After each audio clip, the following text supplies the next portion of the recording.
Konnichiwa minasan, bonjour tout le monde.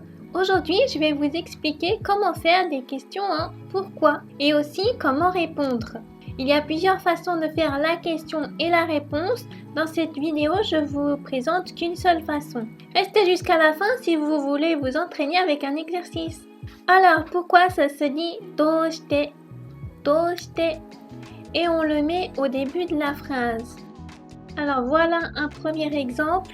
どうして病院に行きますか? どうして病院に行きますか? Pourquoi allez-vous à l'hôpital? Deuxième exemple. どうしてケーキを買いましたか? どうしてケーキを買いましたか? Pourquoi avez-vous acheté un gâteau? Alors pour répondre, il faut utiliser la particule kara. Kara. On peut la traduire par parce que, donc, comme, puisque, du coup, etc. Ça dépend de la phrase. Alors, on l'utilise en mettant la raison et ensuite kara. Donc, si c'est une réponse à une question en pourquoi, le kara sera à la fin. Et quand c'est une question comme ça, donc avec doshite, on répond avec une phrase en kara. Donc, la question, il y a pourquoi, il faut qu'il y ait parce que dans la réponse. Exemple, donc si on reprend la question de tout à l'heure, どうしてケーキを買いましたか? Pourquoi avez-vous acheté un gâteau? 明日母の誕生日ですから。明日母の誕生日ですから。Parce que demain c'est l'anniversaire de ma mère. Donc l'ordre n'est pas tout à fait pareil en français et en japonais. En japonais, on met le kara à la fin. Et en français parce que vient au début. Alors comment faire si on veut expliquer quelque chose ou donner une raison sans répondre forcément à une question? Donc en fait, on veut donner la raison et la cause dans la même phrase.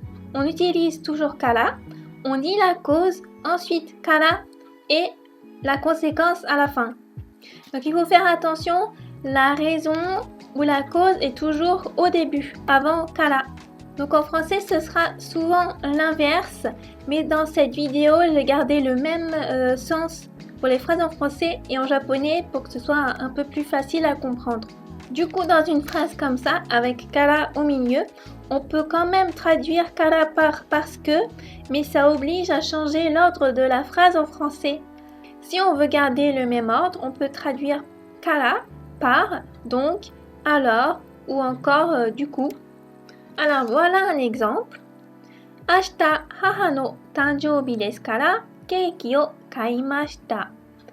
明日母の誕生日ですからケーキを買いました。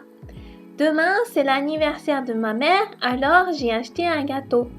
Donc là c'est le même ordre en français et en japonais. J'ai mis aussi une autre façon de traduire. J'ai acheté un gâteau parce que demain c'est l'anniversaire de ma mère. Là, l'ordre des phrases est inversé par rapport au japonais. Mais les deux traductions sont justes. Et il y a encore plein d'autres façons de traduire ces phrases. Là, j'en ai mis que deux. Alors, je vous propose un exercice. Il va y avoir des images. Essayez de faire une phrase avec ces images. Je donne la réponse après quelques secondes. Mettez en pause si vous voulez réfléchir ou écrire votre phrase.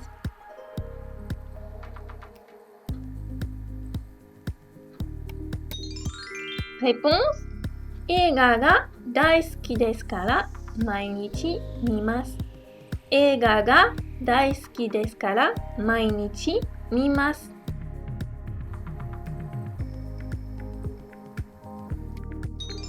Réponse. どうしてケーキを食べませんか? どうしてケーキを食べませんか?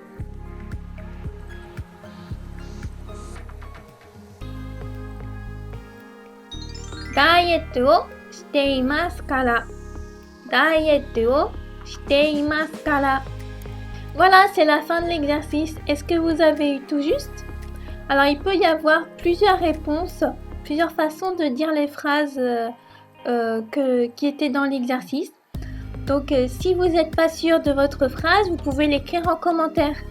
Shitsumon desu. Je vais vous poser une question, répondez en commentaire pour vous entraîner encore plus.